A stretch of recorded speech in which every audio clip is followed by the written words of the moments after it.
Let's go. We're going live.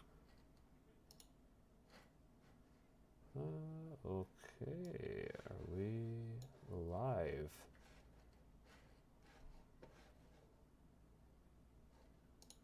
All right. Hello. Hello, chat. Let us know if you could hear and see us.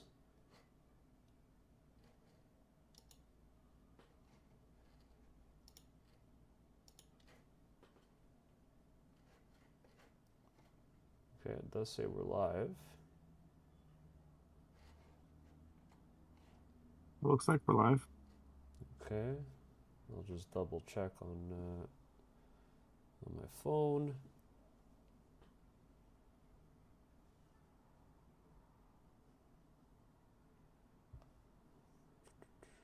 Rock and Stone can hear and see. All Nice, right, Tristan. nice. Nice. All right, Thank you, great. Tristan. Hello, my fellow kin. It is nice to finally get to see you all and have you all see me. So this is the first live we ever do, first live I ever do in my life. So hopefully the quality here is fine.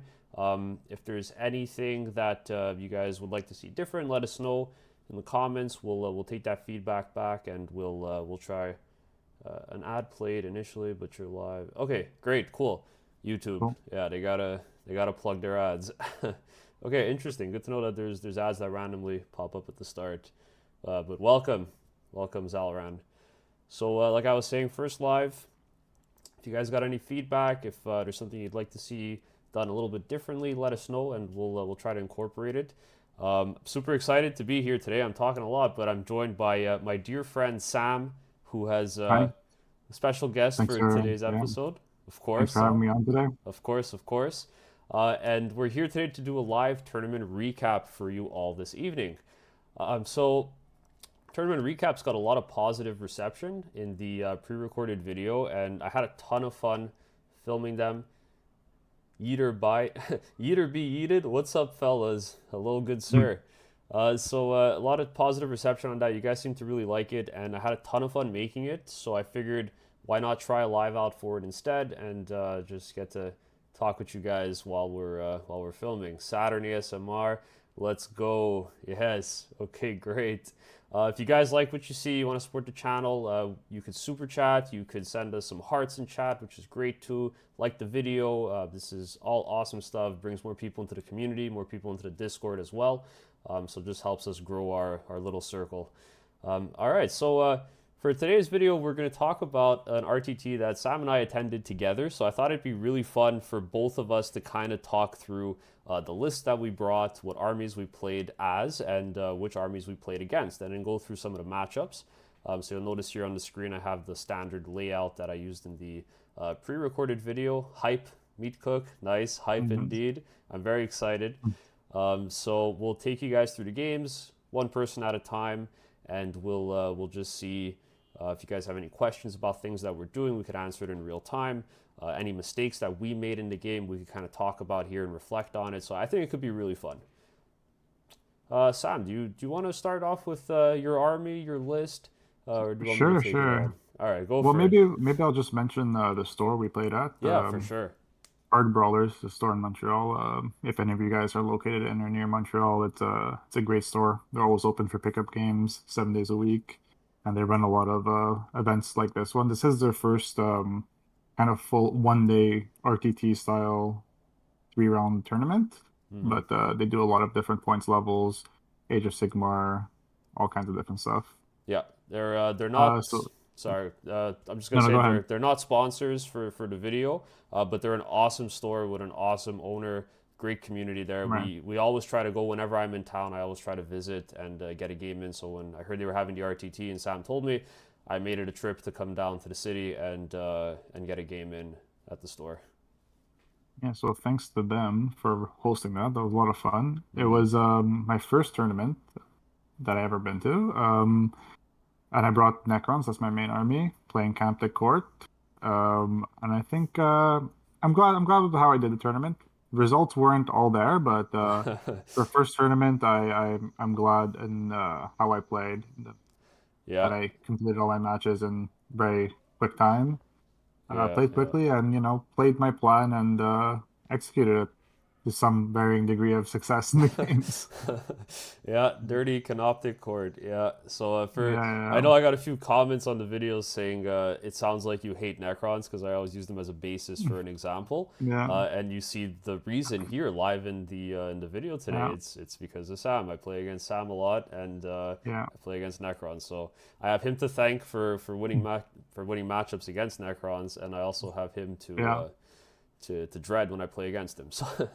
So yeah, like Sam said, it was a 3 game event, RTT. He ran Necrons, and I was running, of course, the Leagues of Votann. And I had a very special list today because I was trying out for the first time the 3 Hecaton Landfort build, which was sweet. I won't spoil it yet, but it was very, very sweet. Bad Sam says. Mm, Yeah. yeah. Bad Sam alert. Uh, all right, Sam. So take us through your list. Right, so obviously I was playing Kinetic Court, so leaning heavily on units that benefit from that. So I had triple Doomstalker. I had only one 6-man squad of Wraiths with the Technomancer and Infiltrate, so just one of those kind of implaceable blobs. After that, I had 2 Catans, one Nightbringer, one Transcendent to try to bring a little bit more secondary play through the Transcendent. And the Nightbringer just because I love the model I have, and I think he's probably the best Catan right now. Um, Filling out the list, I had a squad of Immortals with a Plasmancer, running Gauss Directors, so the lethal hits on 5s. What else was I running? I had 2 squads of Scarabs just for a little bit of screening. And even though now they're OC0, so they can't do actions, it comes up more often than not that they could sneak an action in by being near a Technomancer or the Plasmancer. Other than that, just for a little bit of more consistent anti-tank, 'cause I do find as good as Doomstalkers are, they sometimes underperform into heavy armor, just because that 3 damage is not the most. So I brought 2 squads of one Locust Heavy Destroyer with the anti-tank gun, the 6 damage flat gun. Yeah, they're pretty mean. Um, It's a single shot each, but yeah, if it connects, if both of them connect, you basically right, one shot any tank in the game. right. If they come down and kill something, or if one like taking one unit by unit, if it comes down and does 6 damage to something for 50 points, it's already worth its value. Usually, how I played in this tournament is they come down. I have them in reserve, so they come down, do an action such as containment, and then next turn try to do 6 damage to something. And if they do an action and do damage to something for 50 points, they're way ahead of what I need them to do in the list, right? Yeah, yeah. For 50 Um, points, they're way ahead, and I'll just interrupt you here because it looks like Saturn ASMR is way ahead as oh, well with a $10 super chat. Thank you, Saturn. Thank you so much. It's thank very you kind so of you. much. We're locked in for today's episode. That's right. Absolutely locked in for the tournament. Thank you so much. I really appreciate that. Go ahead, Sam. Yeah, thanks, Saturn. Um, yeah, filling out the rest of the list, I had 1 squad of flayed ones just for a second infiltrator. I like playing with 2 infiltrators. It feels good in deployment, especially when you're deploying first. You have one infiltrator to kind of screen theirs, and then a second one to kind of do what you want. Um, Other than that, I was also playing just 3 Scorpex just to fill out the points of the list. I had them in reserves also, and they were just a little bit of a threat to rapid ingress plus heroic intervene if somebody was lining up for a good charge. And yeah, I think that's all the units in my list. Yeah, nice, nice. So a pretty scary list. It's I like the tech piece that you have in there a lot. We spoke about this before the game too, before the event. You were trying it out, I think, the first time at my house for a special game Right. A that special game. you'll you may learn about soon on the channel. But yeah, you tried it out as a really good tech piece. I like that it gives the scarabs because already the scarabs do provide some value. They're pretty cheap. They're pretty fast. They tie vehicles up, do mortal wounds. But Right. just having that objective threat with the extra OC and reducing your opponent's OC, you could swing an objective, and that did Yeah. happen in our practice game that we had. So Yeah, pretty they're good. they're they're a little bit you have to think a little bit more when playing the Scarabs now because of the OC changes to actions. But it makes you play. It made me at least play with them in a different way that I think I'm benefiting more from in a pseudo like in some matchups, all they do is screen, right? If that's all you Mm-hmm. need them for. But in other matchups, they become like a pseudo bodyguard unit to the Immortals or to the Wraiths to kind of stay near them, get one OC so they can action, and subtract the OC from whoever you're fighting over an objective with.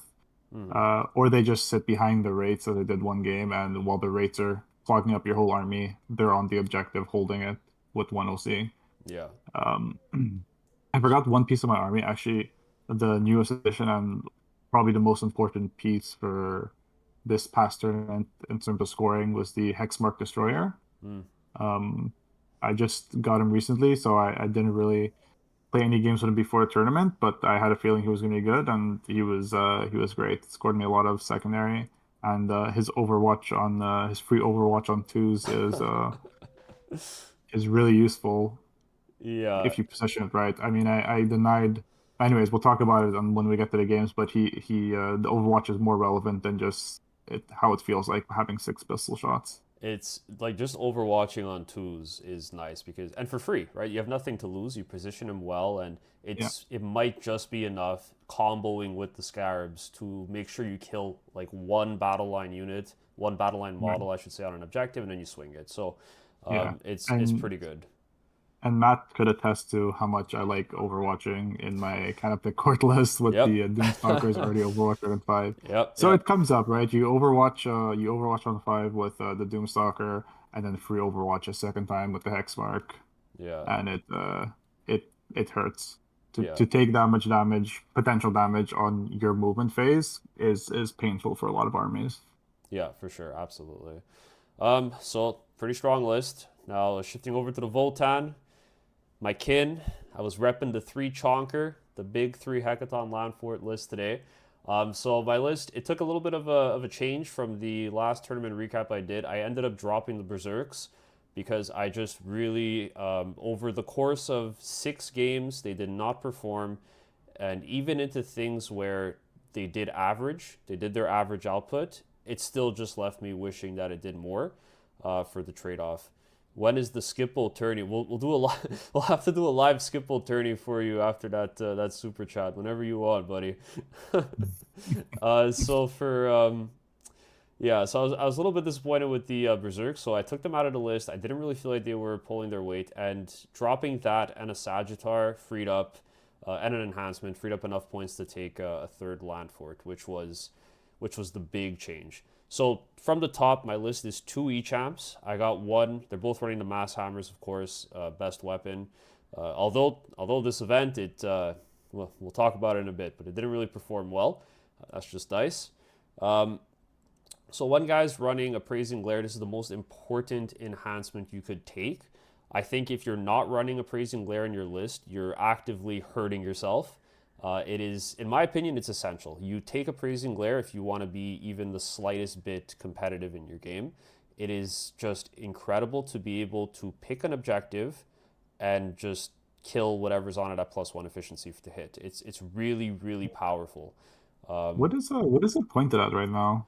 15? it's 20 points. It's 20 Okay, points. Yeah. still pretty good. It could that could be that effect could easily be 25, right? Like yeah, And I think just I take it for 25 yeah, for sure. Like I it's think just just so how good. important primary is right now in these missions and Hmm. how much of a brawl primary is, being able to say the objective that we're both set up to fight over right now is select that one is just makes such a difference. Yeah, yeah, it's massive. It always comes up, and it just really helps to make things a little bit more reliable, like your Sagittars or your land forts as well, and then Terminators too, right? If you got to pop something, which we'll talk about for game one. Um, so I then had 15 points left over at the end of the list, so I gave my second E-champ a long list. Didn't really come up in any of my games, probably in one, and I forgot to shift it over because it's the first time I used the enhancement. But I do see some potential there. There's a nice little combo you could do, of course, with Appraising Glare and a long list because the GW did confirm that you could transfer an Appraising Glare token onto Hmm. someone else if you kill them. So it's a nice little interaction you can have. Doesn't always come up, but it is pretty cool. just a little bit of extra boost. So I was running that for characters. Then I had 2 squads of 10 battle lines, so Hearthkin warriors, running 1 assault gun. So the high las, I think it's like honestly a pretty good gun. In one of my practice games, I played into Tyranids and like it, I rolled hot on it. I was lucky, but just the potential to dish out 6 shots at AP1, it's nice. On a unit that ignores cover, it's pretty good. Makes them trade a little bit better too for shooting, which is good. I then had 2 Magna Rails inside of both squads. My models are just modeled with it, so I took a Magna Rail. I don't think it really makes a difference. If I had to change it, maybe I would take the Kill Team gun because it's a lot of extra volume that you get as well. Still just hits on 5s though, which is a bit iffy. So those guys are split in Sagittars. I'm running agreed about appraising glare. Tristan, always regret not taking it. Yeah, absolutely, absolutely, Tristan. I think it's like it's an 8. It's like essential. You just save 20 points in your list, take appraising glare, and it just adds a ton of value to your whole army. Really, really good. So 2 Sagittars. They're running the high las gun. I think it's fine. Like I know some people prefer taking the missile launcher. I think that works if you're running a lot of them. But I just like the potential threat of wounding most vehicles on 2 if they're double judged at strength 12, and the potential of spiking with 6 damage. And of course, like if you roll pretty well on your hit roll, you get sustained D3. Could pop off. It's nice. So I take 2 of them. They're fast with the scouts, combat squad. I then run 3 big land forts. I'm running 3 squads of 5 Hearthguard, Vulcanites, and Concussion Gauntlets. Optimal loadout. It's just really good. You have more play into everything. I know some people like Plasma. I've said it a few times now, but I think they're terrible. You only get a single shot per model. It just doesn't do enough. I don't even remember the strength. I think it's like strength 8. It's just not enough at 1 shot and 2 damage only. It just needs to do something else. So always disappoints. So I just take the Vulcanites. They're really good. Coming out of land forts, you reroll your wound rolls. And then I'm taking 2 squads of bikes, so 2 pioneers with the high las. These are my secondary scorers at the end of the game, and they're usually just being held backfield to screen for turns 1, 2, and 3. And then later they just pop out and teleport around the board. And I think that's... Oh no, the Jaegers. That's the last one. The newest edition, the Jaegers as well. The Jaegers are incredible.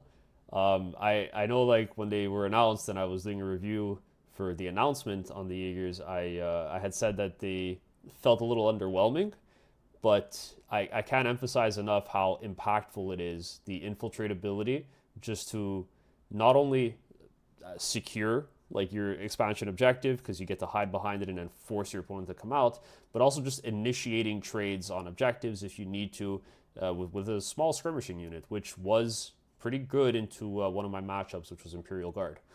So I really like the Infiltrators, the Jaegers. They're fantastic at 80 points, so I'm running that. So that's my list. And the land forts, of course, Twin Bolters and the SP Conversion Beamers, which always deliver. Yeah. So this was a 12-person event, and going into the event, Sam and I took a look at the roster of armies that were coming in, and there were 2 armies that we identified that each one of us didn't want to play against respectively. So for Sam, it was Chaos Knights. He had never played against Knights before, and he's like, I really don't want to play into a stat check army. So he's like, I do not want to play against Chaos Knights. And for me, it was Sisters with the Fire of Flames detachment, like the one where everybody has Assault on all their Meltas, all their Flamers.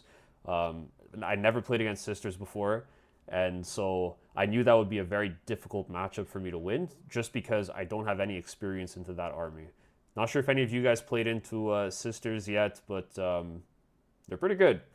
That's a tough nut to crack, let me tell you. I felt like I was playing against World Eaters, but they had Flamers and Meltas.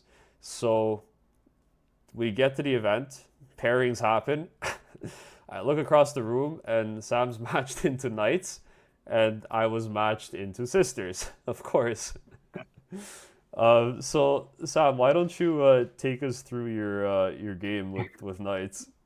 Yeah, I mean, like you said, that was of all the matchups there, all the army lists that we saw. That was the one I was like, as long as I don't play against this one, like I have no complaints about my matchups. So to start the morning against Chaos Knights was was a sobering experience. Yeah, it's not an army. I've never played against them, so I really have no experience in how my list does versus them. But I had an idea that based on his list, which is a was a 10 armiger list, um, I just didn't have the consistency of anti-tank to deal with that many armigers. Like Doomstalkers being strength 14, they could spike and blow up tanks all the time, but at like the number of shots without the blast, when you're shooting the Terminators and you get the blast, it's beautiful, but without the blast, and if you roll low on the shots, it just doesn't feel like it does any damage, especially when they start to use the ion shields for that 4 up. Right, Um, yeah. Because I mean, with a 4 up, they basically just yeah, save half the number of wounds you inflict. So if you're right. And only, then you're only getting two yeah, from it, it's one. yeah, at damage 3, like if you save half the wounds at damage 3, it doesn't do enough to Yeah. consistently take out knights. And the player was also, I mean, the guy I played against, he was very good. I mean, he really knew his stuff. He knew both armies and the game inside out, and he clearly set up in a way to favor winning for him. Um, it was going to be a stat check for my Doomstalkers. You know, if I get 6, 7 shots on a couple of them per turn, or just roll average above 3.5, you know, I'd kill some knights and maybe pick up you know, enough points to win. But I just really didn't roll hot. I mean, I know that sounds like an excuse, but it happens sometimes. Mm, With happens sometimes with both our lists. I mean, he rolled hot, I rolled cold. We both kind of have spiky shooting. And yeah, he took out too much of my army by the point that I started killing him. I don't think I on turn 2, when it was like the pivotal turn for trading, I did 0 damage across the board to his whole army. shit. Um, and so like when that happens, it's like, okay, well, let's see if I can recover from this, but I don't think that's gonna happen. Um, in terms of like key moments or mistakes or like learning from that game, I think one of the main ones was just that, well, from the tournament overall, was that I need to be a little bit more aggressive with my pieces. Like I can't I treat the Doomstalkers sometimes like they have to be protected at all costs. Like it's okay to let Doomstalkers die if it's beneficial. And I think I probably lost out on some crossfire and ended up shooting only 1 or 2 Doomstalkers at a certain armiger when I needed 3 to kill it, Hmm. by not pushing forward enough with the Doomstalkers. But honestly, just his list was scary. You know, Yeah. he had a nice chaotic paint scheme. Yeah. It was 8 a.m. in the morning, and I set up defensively, and I think he took advantage of that. Yeah. Um, Yeah. I also made a mistake, I would say, by just not taking fixed. I should have just played bring it down. I should have played bring it down against them. Um, but again, was, you know, first game, different matchup, first tournament, not really thinking too deeply about it, and I played tactical because I made big changes to my list going into the tournament to be better at playing tactical because I found my list didn't play tactical well at all before this. Um, but no, definitely fixed. I would have probably scored slightly more. Doing the math based off what I killed, still would have lost the game. Just it was pretty much a stomp, but would have done slightly better. Um, MVP for me for that game was the rates. They tied up 3 armigers for like 3 or 4 turns before dying, Nice. Nice. which was good. But yeah, I just didn't do enough damage on the other side of the board to kind of make up for it. Yeah. Um, yeah, also mistakes with Nightbringer positioning. Just took me too long to get him into combat, and then when he did, he got one shot by an armiger, not even the Wait, desecrator, wait, no, you in got. shooting. There's no way. Yeah, well, one shot. He did some damage in combat. I mean, the guy fell back with one armiger. Hmm. The meltdowns on his second armiger brought him down to 4 wounds, which is a little bit below average on the saves, I think. Yeah. And yeah, he rolled like I think 6. I think, yeah, he did 10 damage he did 8 damage with one melta that went through. Like I think he rolled a 10 for the damage, and I only made 2 feel no pains kind of thing. Oh, Or yeah. I don't remember how it went down with the halving. There was Yeah. the math ended up being after like one armiger shooting at me, I was down to like almost dead, and then he charged in with one of the melee ones. I forget their names. Yeah. The Um, carnivore and or maybe yeah, it's the other one. the carnivore finished me off. Yeah. Yeah. But no, I was just too slow moving him. Also, because I mean, I positioned him. I should point out on the board where I positioned him. So like I positioned him around here, to kind of the corner of my deployment zone, which is the furthest corner near the middle, which is just what I try to do usually because of his really slow movement. Um, but just the since I pushed my rates up with infiltrating on this kind of side of the map, and then went forward here to tie up all the armigers that he had on in his deployment zone here, which was somewhat successful. But yeah, they killed 2 armigers actually after through Oh, four wow. rounds. Yeah, Nice. they died in the fourth round, so that was good. But since these guys were tied up, and he kind of pushed his whole other like he pushed very quickly here instead of what I was planning on doing, which is coming around this side of the objective. I on turn one actually I decided to roll in advance in response to him pushing up here, try to get around this side, but I only rolled a one, so I ended up like here. I was like too far to get into meaningful combat on turn two, which sucked, but it happens. That's the rules. Yeah, for sure. I mean, it's your first Going, game into yeah, Knights, right? Like, Knights are a scary army yeah, if you don't have yeah. any experience playing into them. Even if you do, it's like a big stat check. Like, either you pass Right. or you fail. And sometimes if the Yeah, dice are cold, you just lose the game off that alone because they're so tough to get through. yeah. I had some shocking rolls on the number of shots for Doomstalkers this tournament, but specifically this game. That turn two when I was like, okay, well, he pushed his armiger forward here. That's to achieve something clearly. Yeah, he pushed an armiger onto the central objective turn one, and then I shot at it with 2 Doomstalkers and did 0 damage. And Yeah. it's just like at that point, I was like, all right, I don't think that's happening. Uh, and missed with I brought down a Locust Heavy Destroyer turn two to try to Hmm. do the rest of the damage, and it just also rolled a one to hit. Yeah, Which yeah.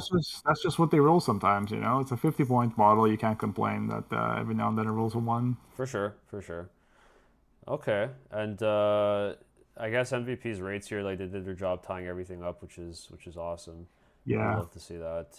It's unfortunate that the Doomstalkers were still waking up from their reboot in the morning. yeah, exactly.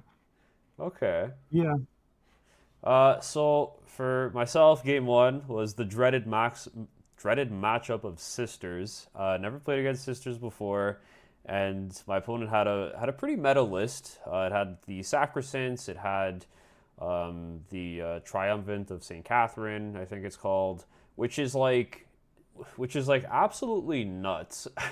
It's like a pretty insane unit. I don't know if any of you guys played against sisters again, but like that's a crazy unit to have. It gives like 6 different buffs that you choose between, which one you want. And I think it adds 2 to your move. It adds like something to your advance, and then the army like natively has advance and shoot, so you move advance, get like 2 bonuses to your move, I think, and like you get anywhere you want, right? And you shoot anything you want. You have meltas for tanks, and then you have flamers for infantry. So it's tough. It's really tough, and they have a fantastic economy for their miracle dice. I don't know if it's just for this detachment or if it's just Sister Codex as a whole. Again, I don't have a lot of experience into them, but it was nuts. It was like she was using 3 dice a turn easily, and then next turn she was up to 4. It's crazy.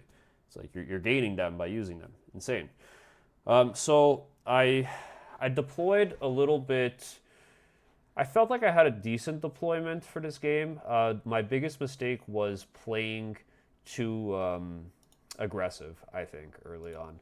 So I think I had like a land fort over here, something like this. I had some little warriors over here chilling. I think I had my Oh, where did my deployment zone lines go? They disappeared. Anyway, I had like a I think Sagittarius I somewhere erased here. them. Sorry about Oh, that. it's okay. I had like a Sagittarius somewhere here, or like on this side of the wall, I think. Yes, it was like on this side of the wall, so I could scout like this way if I had to hide, or push up here if I got first. Um, Terminators, I had some in Deep Strike. I had a third land fort. I think I had put it on this flank over here. And then my other land fort was somewhere here, I think, like on this end, ready to push up. And my game plan was pretty simple. I wanted to crush my expansion objective, and I wanted to just trade and deny on hers as much as possible. But with this deployment, it's a little bit tricky to get actual angles on their expansion objective because of how the terrain is placed. You really have to come out this way to shoot down here, or come all the way out here to get a shot and cross this ruin, which means you're not really in the game anymore because you're so far away. And we both forgot to mention this, but the mission we're playing was Purge the Foe, Smoke and Mirrors, and obviously Tipping Point, where you could draw the lines here for the DZ. So basically, I had deployed like that. My intent was to push here, and she had deployed pretty conservatively. So she had Triumph like over here, hidden, and just like a bunch of stuff. The Sacrosants were in reserves. The Seraphine, the flying people, were in reserves as well. There was an Immolator, a Rhino, a bunch of Flamer stuff, and and Morven Val with her gang. Morven Val is a tough nut to crack. Let me tell you. Okay, so everything was pretty much deployed like here, like big castle ready to go, and I had my Jaegers, which were also pretty important. I had my Jaegers in this ruin like this, so they were ready to come out and play. I wonder if, in hindsight, I should have put them here. This is something I was debating. So if I put them here, she is playing sisters. I just run up and I could swing in over here and delete whatever he had because they're only toughness 3. But I ended up putting them in the middle, so they didn't really do too much for me in terms of denying objectives because they died right away to Flamers. Anyway, so on her end, she deployed pretty conservatively, like I said, and she got first turn, and I think she made a really big mistake at the start. She had a Rhino that had sisters inside, and she brought the Rhino out onto the objective, which is fine, but then immediately disembarked all the sisters here like this. So I wasn't entirely sure what the game plan was with that, but I felt like it was a misplay. You should probably just hold, you should reserve your stuff inside the transport because I don't really have a way as Votann of really reliably interacting with all of this. If you keep it well positioned and hidden, I'm going to have to come out, and that's kind of what you want with the sisters because then you could stay castled and just push up and delete. So she had misplayed by putting some stuff here, and I want to try to take advantage of that on my turn. So on my turn, I sent some stuff here onto this objective to take it. I had my Jaegers here, who I think were just chilling, and I then tried to push my land forts out. I think something like this. I ended up getting line of sight somehow on something. I think this land fort got line of sight. Yeah, this one didn't. This one ended up going this way to stage behind this ruin over here. So I started popping some shots, and with the land fort, I ended up doing like 2 damage only to the Rhino, and with whatever else was shooting at the sisters, I picked up like 2 models. It was really bad.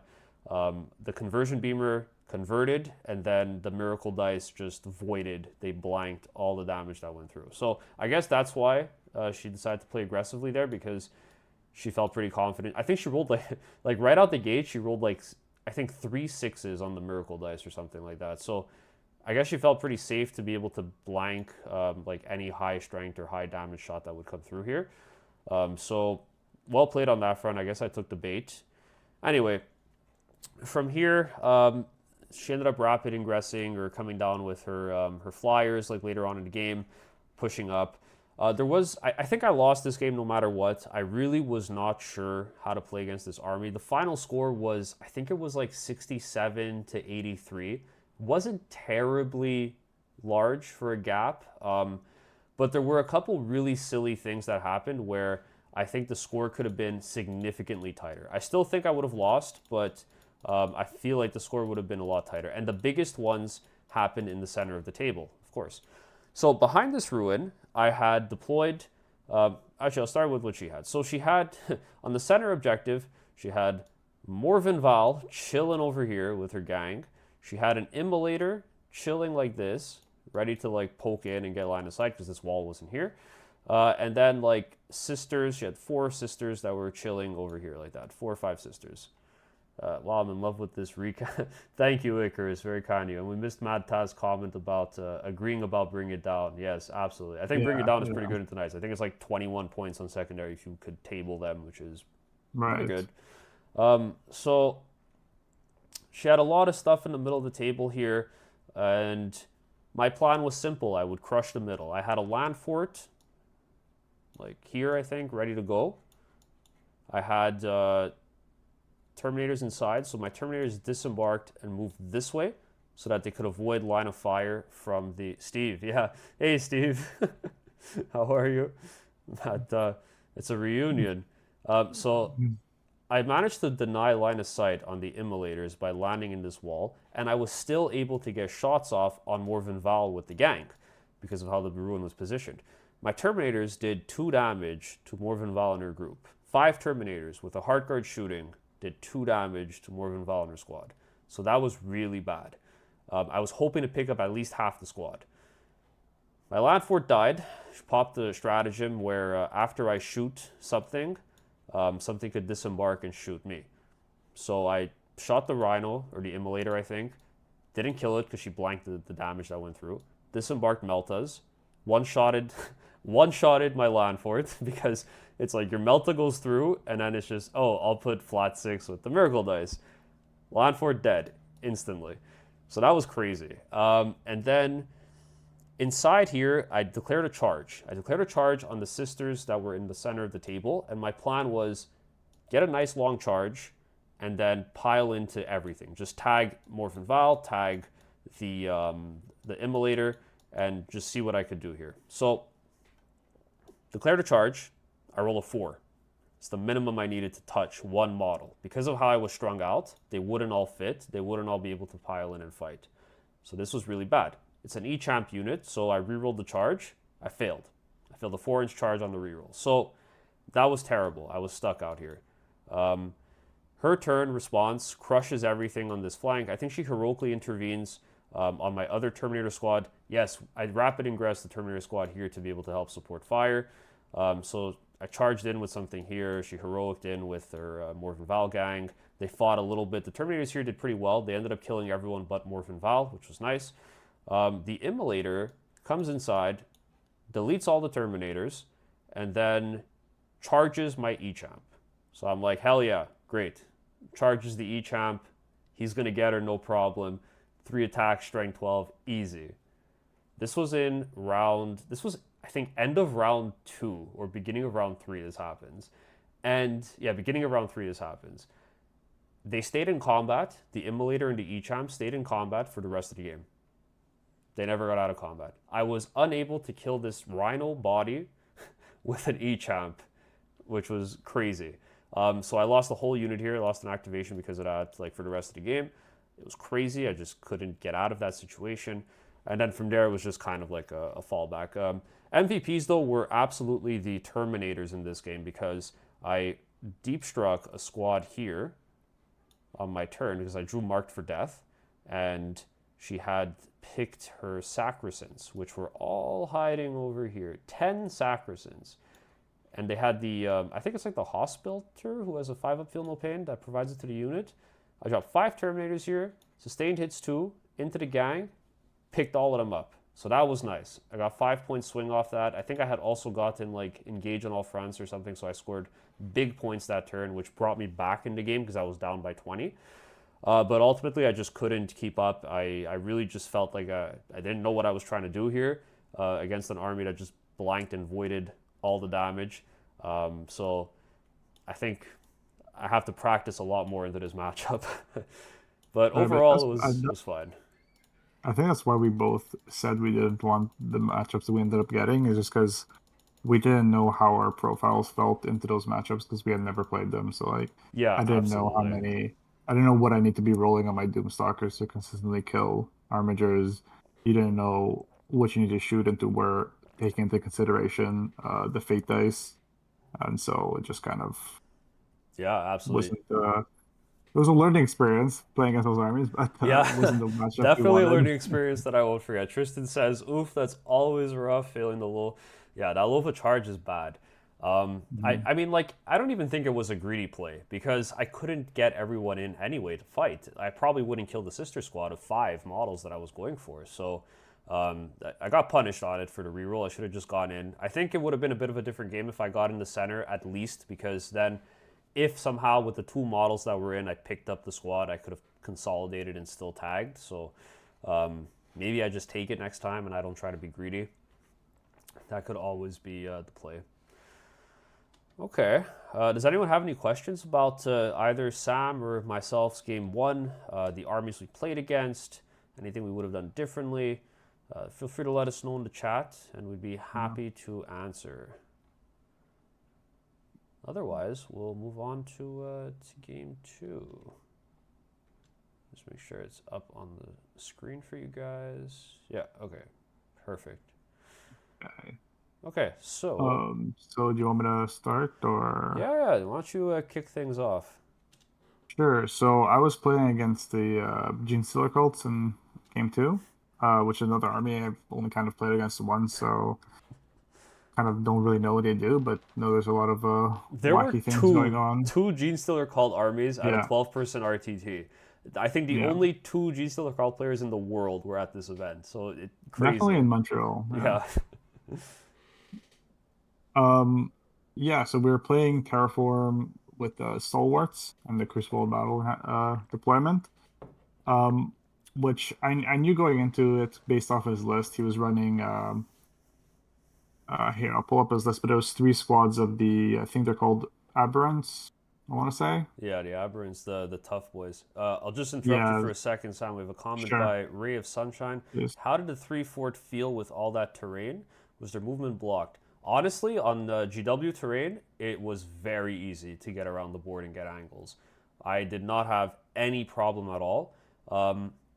In my last game that I did at the event, I even tried putting one into reserves, and I was able to just come in and get angles still, no problem at all.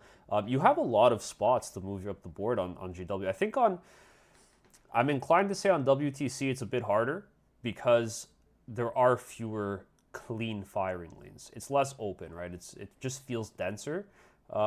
Like, let me just show you a quick example. Sorry, I don't want to take over your No, no, please take thing, it down. but like they fit here, right? They could come here and then they could shoot all the way down here. They could come up here and they could shoot down here if they want, all the way through to the home objective. They fit here. They could move, and on GW terrain, you could walk over anything that's in blue as a vehicle. So you can literally park like here, and then you stage behind this. Boop, you're out. You see all 3 objectives. It's really, I would strongly recommend, if you're tempted to try them out and you're only reluctant because of the I guess the logistics of moving them around the board, go for it because you won't have an issue on GW terrain. Oh, Yeah, I just deleted something. I'd say especially the three terrain layouts we played, specifically the first 2 were very vehicle friendly. Yeah. Yeah. All right, Sam. Sorry about that. Go through your list.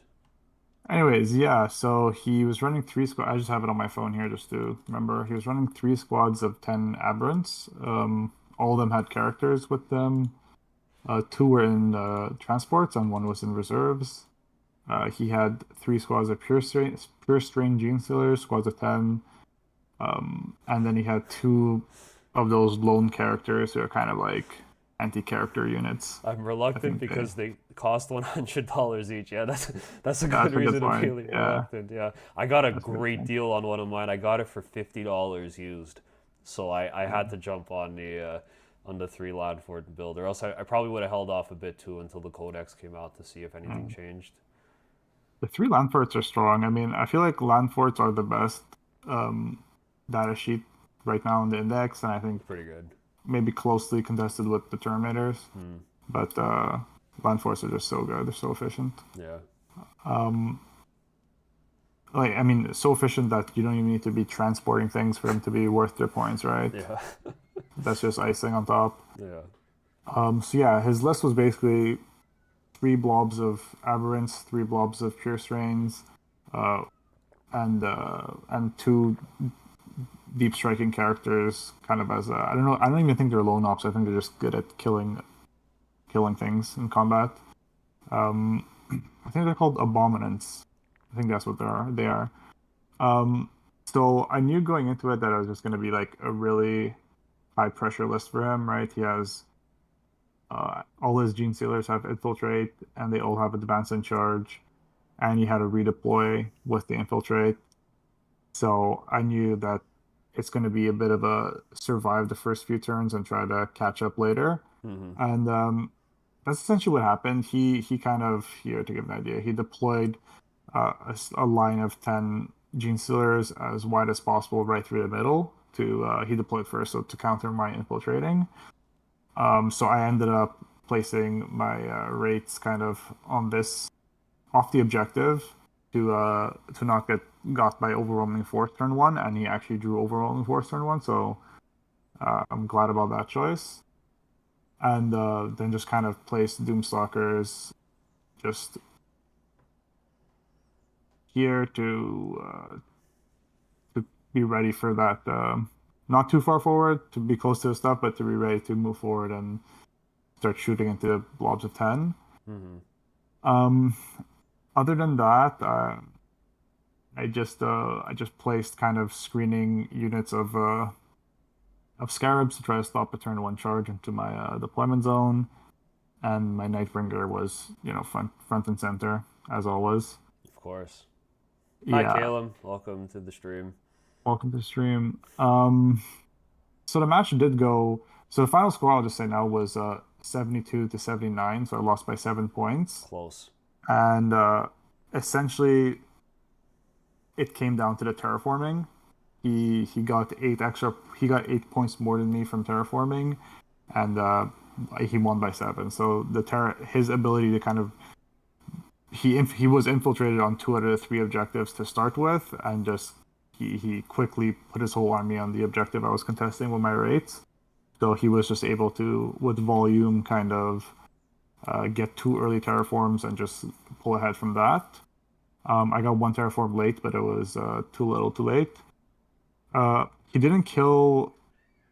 He killed the wraiths and maybe my scarabs, but other than that, I ended the game with like 1,500 points on the table. Mm-hmm. I just as I mentioned, as a theme of the tournament overall was that I was just too passive in the early turns, out of respect for his advanced in charge and the gene stealers and the aberrants in the transports.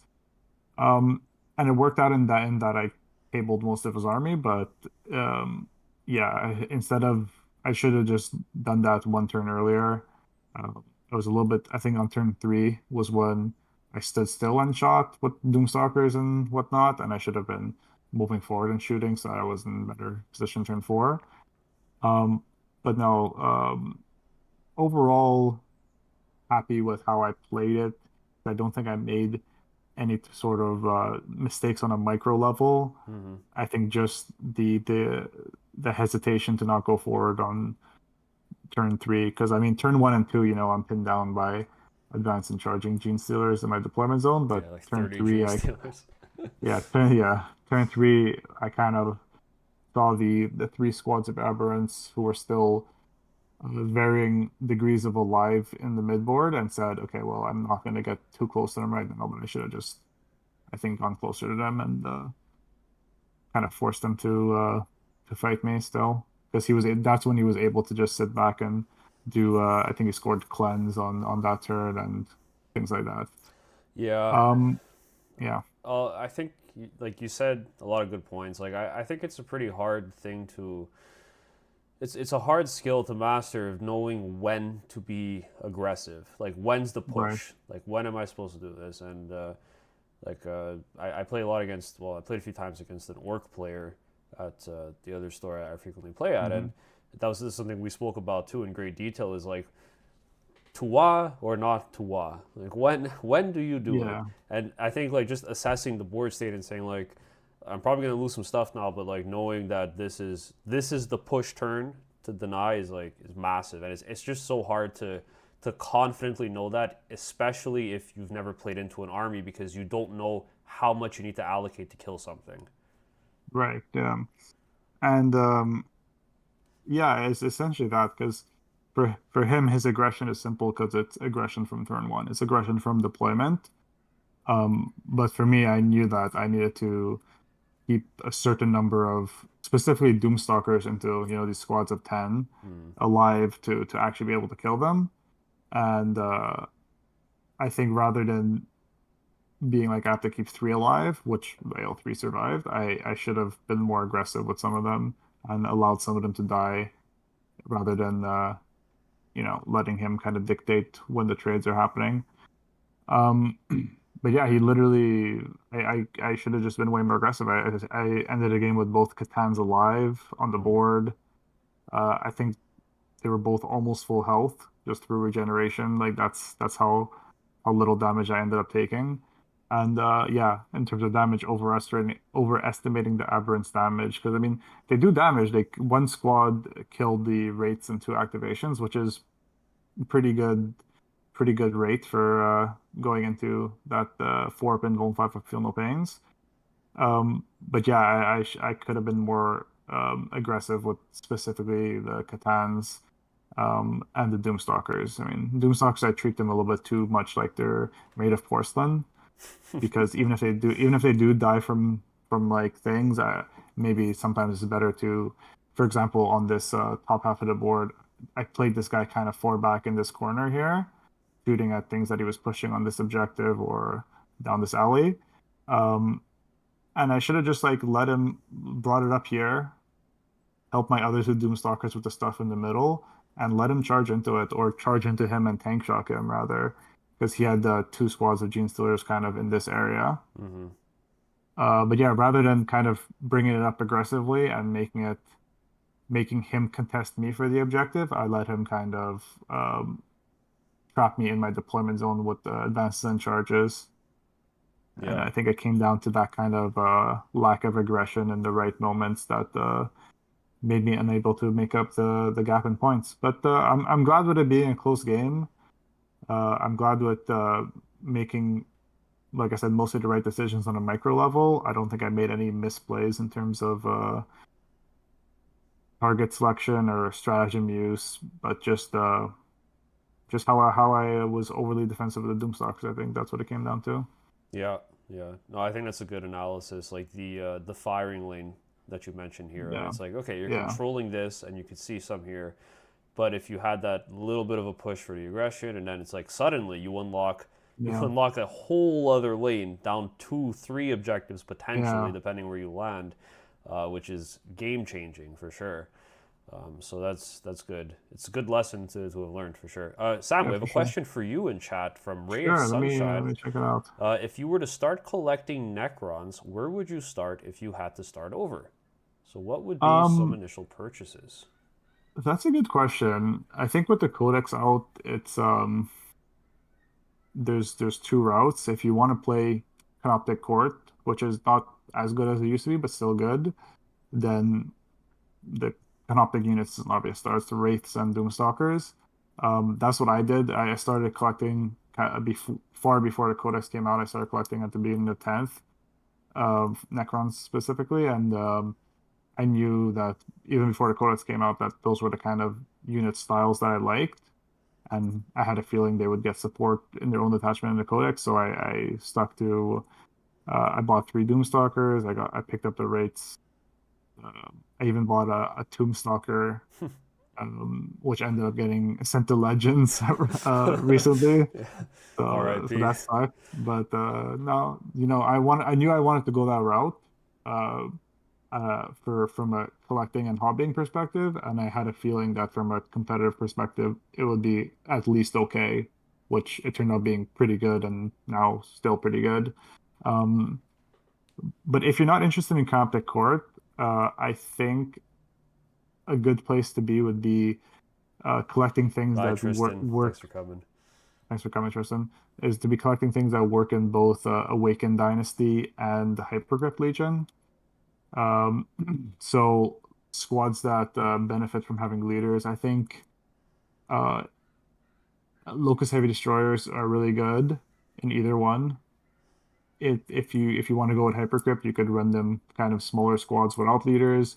If you want to go Awakened Dynasty, you could get a Locust Lord, and especially if you face a lot of Horde armies, having a squad of three Amnitic Disintegrator, I think they're called, the anti-Horde gun Mm-hmm. Locusts with the leader, getting sustained hits on fives, it's really good. I think you could get like something like reliably 40 wounds on like toughness 4 models, you know. Yeah, it's Um, crazy. it's really a lot of shots if you're rapid firing, that is. Mm. Um, yeah, so I think there are core units like that, like Locust Heavy Destroyers. Rates are still very good, and the good thing about them is that unlike Doomstalkers, they're not only good in Canoptic Court. With the leader, they're good in Awakened Dynasty, the Index Attachment, and with or without the leader, they're good in Hypercrypt. The Catan are in a maybe a more nuanced place where I don't think only in Hypercrypt Legion will you really want to be running a lot of them. And outside of that, it's not worth picking up several of them. And if you're thinking of like more from a collecting standpoint, I don't know if you want to be buying like Nightbringer model right now when it's still fine cast. Yep, Um, that's fair. yeah, other than that, the classics, unfortunately, the Warriors aren't in the best spot, but Immortals are pretty solid and they're battle line, so doing great in Prime Nexus. So collecting those would be great. Trying to think of other What really comes in the combat patrol for Necrons? Is that worth exploring? Combat Patrol, I think is kind of bad. Let me pull it up right now. I think it has a reanimator in it. Mm, I thought it was And the a reanimators Doomstalker. hasn't been doing that well for a Yeah. while.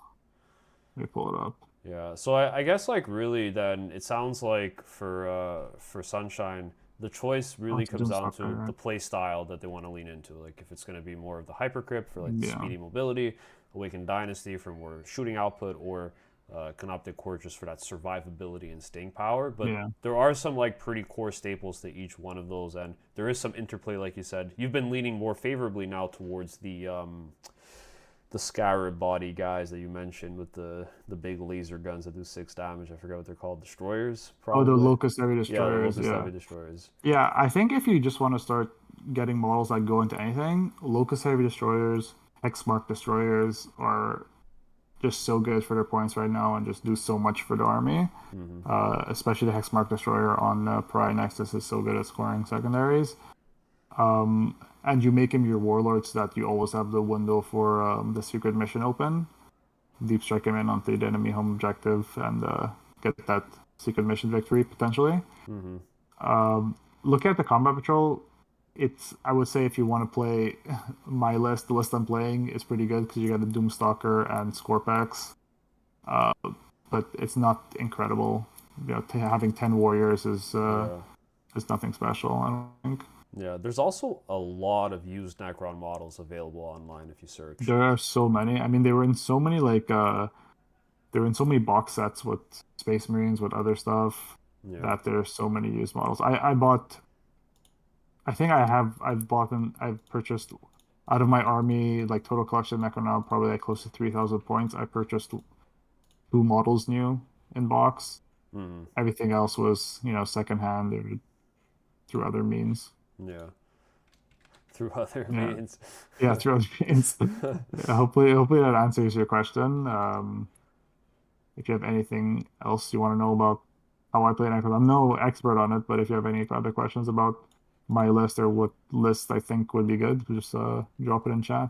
Yeah, Sam is the channel's faction specialist for Necrons, so Yeah, exactly. so Yeah, he'd be by more than happy to default. help. By default, yeah.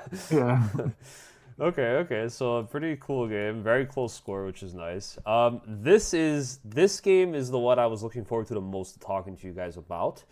Mm, There's a lot of, I think there's a lot of interesting things that happened here that are very impactful, and I think more importantly, there's a lot of good lessons that I took away and that could hopefully be very helpful for you as well. So this game was into Imperial Guard. Now, I never played into Guard either, but I felt a lot better into this game than I did with Sisters because Guard are like a pretty honest army. They don't really have a lot of things that'll catch you off guard, pun intended, and or things that'll like throw you off, or something that's totally random, like turning damage into 0. Like it's all very straight up and normal stuff that you would see in a Warhammer 40k game. You're moving, you're shooting, you're trying to stack bodies on objectives and deny points for your opponent. It's a very honest way to play, which is similar to Votann. So I felt like this was a pretty good game to play. I wasn't too afraid. So deployment here, let me tell you about his list actually. So he was running a very heavily Tempestus Scion focused list. So a lot of Scions that were in Deep Strike, a lot of Sentinels that were also in reserves, one Manticore, which was the indirect gun, which it is scary, but I think indirect took a pretty big hit. I was a little bit unimpressed, but I still think if you play guard, you probably want to take one just because, you know, the threat of indirect is always good. So I'll just fix my mic. So that was the core. He had a unit of Bulgrin. He had the horses, so a big squad of 10 horses with the Melta Lance and 2 Taurox Primes, a bunch of characters, and I think that's and the Kazarkin, 2 squads of Kazarkin, I think they're called. They're pretty good. So deployment was very simple for me. I had 2 primary goals. I knew that anything I trade against him would die. For his end, I'd kill whatever I shot at, and I felt like I was pretty tanky, where it'd be hard for him to actually affect my units. So I primarily wanted to screen. So I had some bikes over here. I had some bikes over here. I think I had some, this was the interesting part. I put my Jaegers over here, which is what I wanted to do in the first game, and it worked out so well in this one. So I put my Jaegers over here. I had a land fort over here.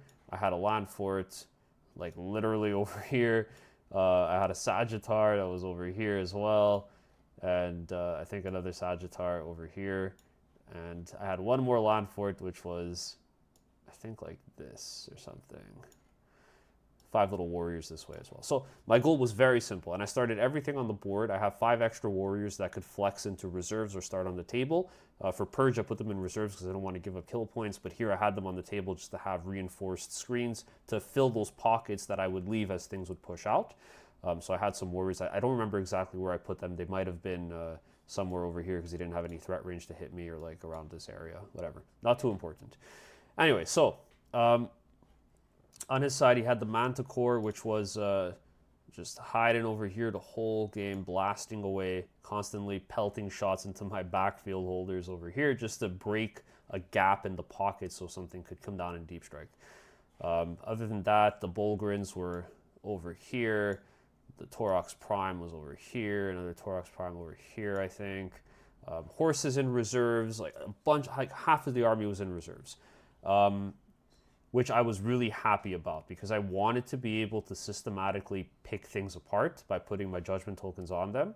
And if I was able to properly screen, I would have no issue winning this game. So game starts, is going extremely well. He stacks a bunch of bodies on this objective. Just runs up, stacks some bodies here. I come out with the Jaegers. I think, yeah, oh my God, the Jaegers did something so incredible this game. So the Jaegers come out over here. And then he brings something out this way. I think he brings a squad of Scions out to shoot. A 5-man brick of Scions out to shoot them. A reactive move. They pop right behind the wall. So then he had his Scions out in the open, which were ready to be shot. So that was just phenomenal. Absolutely love these guys. So on this objective, this is where all the action happened for like 80% of the game. And I took a picture of this. The store owner came to take a picture of this because of how funny it was. I'll try to show you. I should have put it on the computer. I'll try to show you guys this just so you see it. I'm not sure how clear it's going to be. But if you can see that, this was turn 2. So turn 2, beginning of turn 2, there was like 35 OC on this objective. people were just stacking bodies on it. There you go. So I had a Sagittar, I had warriors inside because he was trying to terraform it. I was trying to deny it, I was just trying to take it. And my game plan again was very simple. I want to crush my expansion objective, so I put 2 land forts very close together over here. So this is mine for the whole game. And then on this side, it's just random stuff that's going to try to stall over here. And if he goes in the middle, 3 land forts should pick anything up. Terminators and reserves, of course, in Deep Strike. So the game is progressing. It's going incredibly well in my favor. And it's a very low-scoring primary game as well, because we were doing a terraform here, and we were just constantly denying scoring objectives for each other. So at the, I think, bottom of turn 3, I was behind on primary by like 4 points, and I did a secret mission because I knew we were going to have a very low-scoring point games. My opponent pointed it out too. He's like, oh, I can't do a secret mission. I was trying to get that. It goes to you. So I took the one with the Warlord. Is it Rapid Insertion? What's it called? Heroic Insertion? I don't know. Something like that. Something like that, Insertion. And my plan was very simple. I wanted to come over here with my Terminators. So the turn's progressing, the game's going on. This stuff's basically dead because he brought it out on his objective. We're trading. This is like dead. I think he has the Hellhound left, which is over here. And the horses are like coming in on this side. It's just constant war on this side of the battlefield, like Terminators fighting here, land force, everything. So big brawl. There is one very important thing that was on this objective, however, that I'll call out right now because it's very relevant. He had one character survive that was standing like right here or something. Creed, I think. So Creed survived on 2 wounds through this whole fight and was like stranded over there. So anyway, my turn. On his turn, I rapid ingress my Terminators over here with the E-Champ, and there was a nice gap for them to come in, and my plan was simple. I just make the charge. I made the charge. I was already in the DZ, so that was fine. On my next turn, I'd walk up. The only thing he had here that was able to stop me was this Hellhound, which was in the middle. He had Gaunt's Ghosts, which were over here, and Gaunt's Ghosts wound Terminators on 6s in melee, so not worried. And that's all he had. So I bring my Terminators in, full squad. They make the charge, hell yeah, reroll charge, great. They pop the Manticore in 1 go, and they're chilling on this objective, half in cover, like a couple guys sticking out. And I'm sitting back. This is like bottom of turn 4, I'm chilling. I won the game because there's nothing he could do to stop me there. So he rediverts some of his forces. He pulls the Hellhound back this way. Gaunt's Ghosts come this way to try to kill them. I think shooting from both of these over the course of the next couple of turns, I'm down to the Warlord and like 1 Terminator or something. So he has to get through 7 wounds to stop me. And there's nothing left that could actually do this. So I'm chilling. Now, I want to mention this too. I bought a chess clock. As you may all recall from my other tournament reports, I'm a big advocator for wanting to have one because I always get clocked out pretty often by my opponent. So I brought one to this event, and it's just for myself too, just to play a tighter game and just not be there, hopefully, until the full 3 hours because it's pretty long playing at events. So I brought a chess clock. Game 1, I didn't use it. My opponent, I knew that they were very fast, and I felt like pretty fast too in that game, so we played it out. It was good. And Game 2 was against guards, so I was like, hey, do you want to use a chess clock here because you're playing guard? And like, I felt like the vibes weren't there for it. The guy seemed really cool and really laid back, and he was like, oh, like, you want to use a chess clock? And I was like, like, okay, it's fine. We won't do it. I was at the table next to you for round 2 actually. Oh yes. And I did oversee the interaction. Yeah. And then also they had given us like an extra half hour for that game. True. Just because True. there was a break, but it was like the tournament organizer was like, if you want to just start deploying, roll off, whatever, start the game early, like it's fine. I saw you guys are both like, yeah, we have an extra half hour, it should be fine. But no, definitely, I think especially just what is army, like you needed a chess clock. Yeah, I needed a chess clock. And it's not. I don't think it's. I mean, it's my first tournament again. I didn't play with a chess clock, but my army has like 3 movements per turn, and the shooting's pretty quick too. Yeah. Um, and I also played into really quick matchups the whole time, so I finished like an hour and a half, 2 hours every game. Um, but yeah, like it's not like what am I trying to say? I don't think it's a weird thing to ask for. You know, like you Yeah. shouldn't feel bad asking for a chess clock under any circumstances because Yeah. that's a resource, right? Your opponent's Absolutely. taking more time thinking, taking more time moving his army. It's like, yeah, like it's a resource and it should be shared equally, I think, you know. Yeah, no, you're absolutely right, and that was the big reason. It was because of the extra 30 minutes. It was like, do you really want one when we have an extra 30 minutes? And it was like, okay, whatever. Let's just roll with it. We got 30 extra minutes. The game went pretty quick. It was just towards the end of the game where there was crucial things that had to happen. So I was chilling here. I was relaxed. I was having fun. And on my turn, I knew that I was safe from dying. And I knew at this point, I think the score difference was like 5 points. And I knew I would swing 20 on primary at the end of the game and just get a blowout win. So I was totally fine. So on my turn, I have like some stuff in the middle here. And I shoot Ursula Creed because she's been surviving on 2 wounds the whole game. And I'm like, you know what? Let's kill her. So I kill Ursula Creed. Whatever. It's round 5. Okay? Their turn. There's 20 minutes left on the clock for the event, for the round. And all he has here is a Hellhound, and he has some Gaunt's Ghosts that are left. They haven't been doing any. They've been doing 1 wound a round into them or something, right? Like something crazy like that. Nothing. So all I had to do was survive again. And so he shot his Hellhound in, and he rolled like box cards, double 6 on the Flamers. And I was like, oh, okay, no worries. So I pop Armor Contempt, I'm out of CP, and like 5 shots go in or something. Like 5, no, like more than 5. Like almost everything goes in. And I'm like, okay, interesting.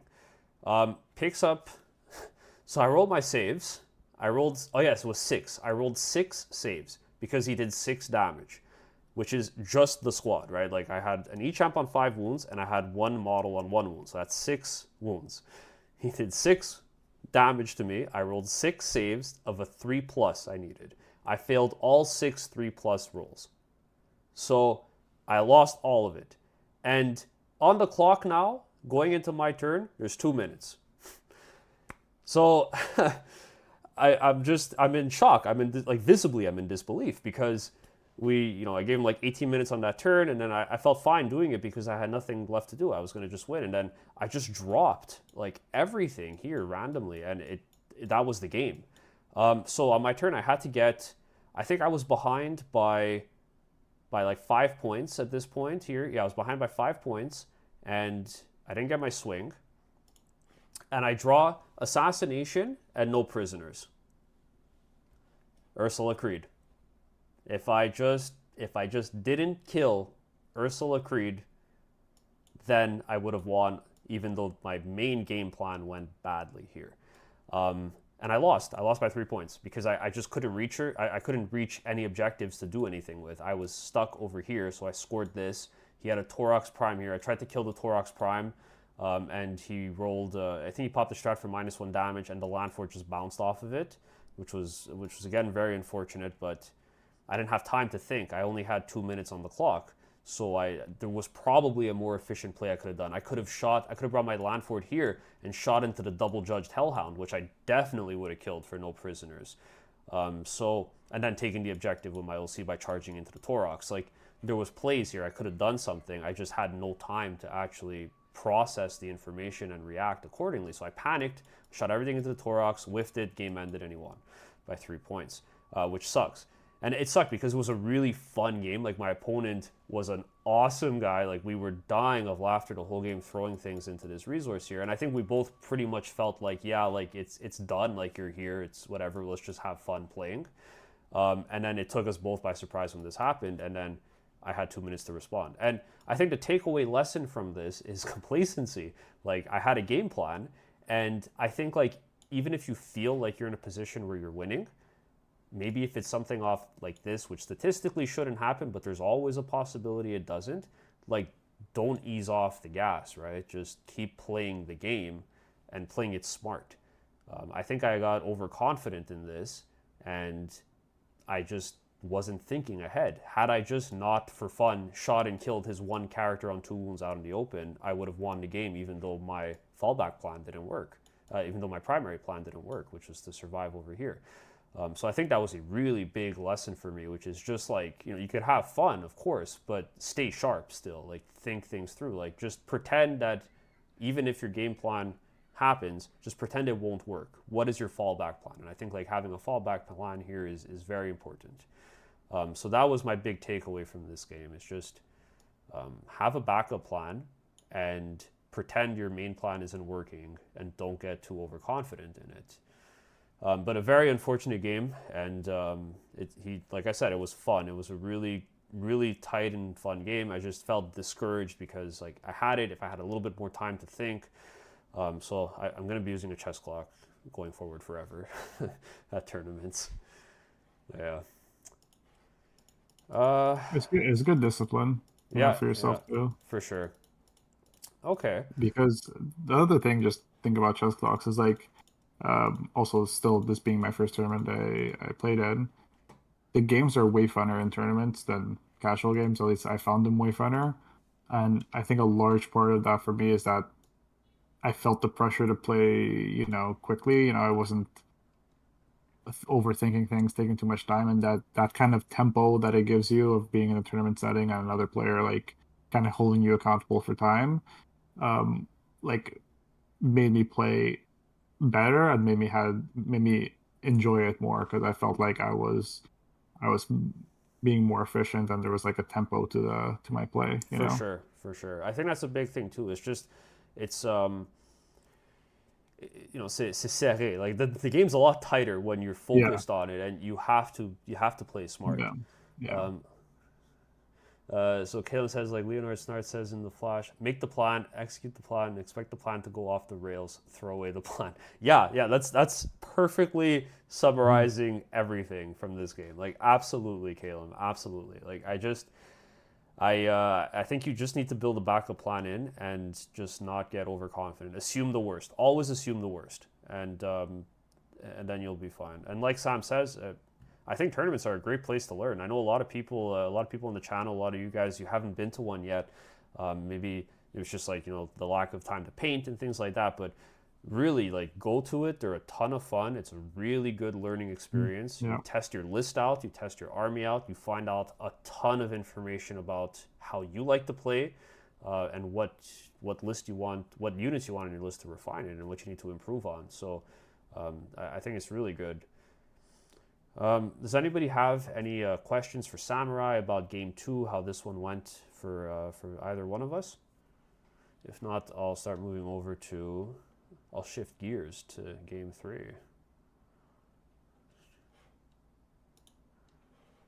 Okay. I'll give Chad a few seconds to catch up. Yeah.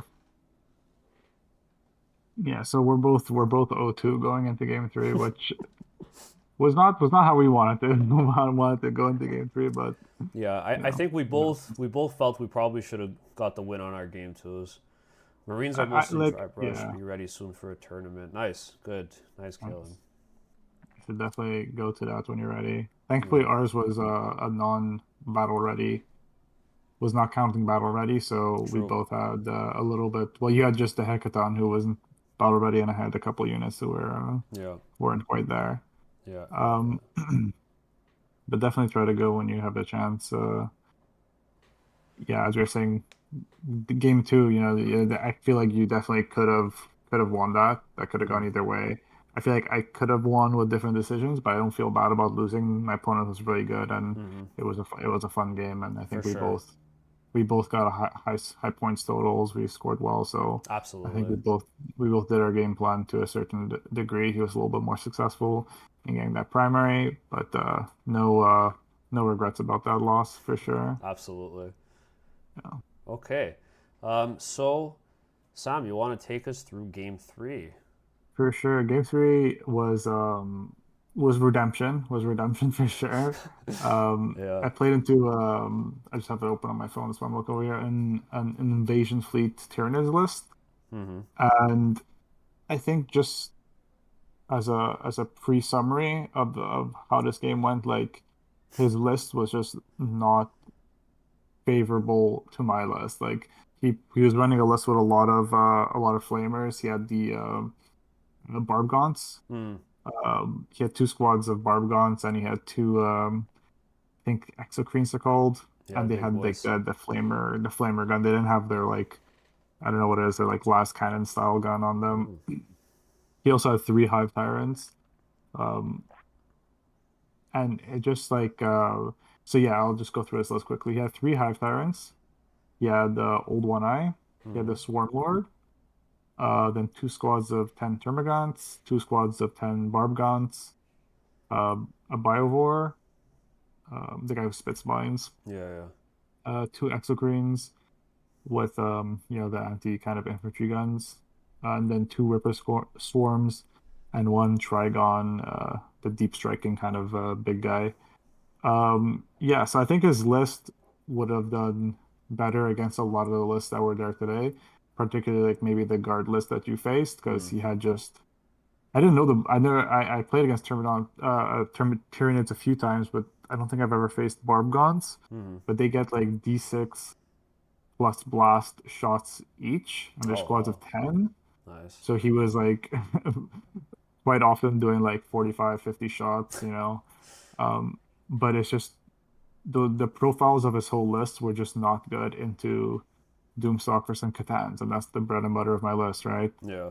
Um, so I think just not a good matchup for his list at all, and a great matchup for, squads of 10, toughness 3 guys are just great matchups for my Doomstalkers. I want to shoot into that, every turn.